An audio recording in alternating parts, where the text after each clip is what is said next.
Hello दोस्तों, नमस्कार, प्रणाम सारे भाई को। और जैसे कि आप लोग को मालूम होगा, कर्मा पूजा था। तो कर्मा पूजा की ढेर सारी शुभकामनाएं सारे भाई सारे बहन लोग को। और जैसे कि मेरा थाली देख रहे होंगे हाथ में आप लोग, तो ये उसी का प्रसाद है।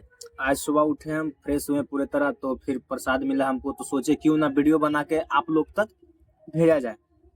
तो देख सकते हैं प्रसाद में क्या क्या है जो आपको दिखाते हैं। फर्स्ट इनरसा है, नारियल है, खीरा है, केला है और सेब है।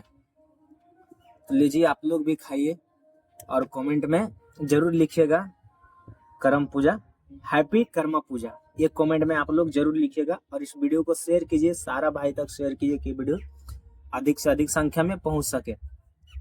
और आप लोग कैसे हैं जो भी कमेंट सेक्शन में कमेंट कीजिएगा। और मेरा एक इंस्टाग्राम आईडी न्यू खुला है, ऐसे करके है कुछ, तो आप लोग जाइएगा वहाँ पे, उसको भी देखिएगा। प्रणाम।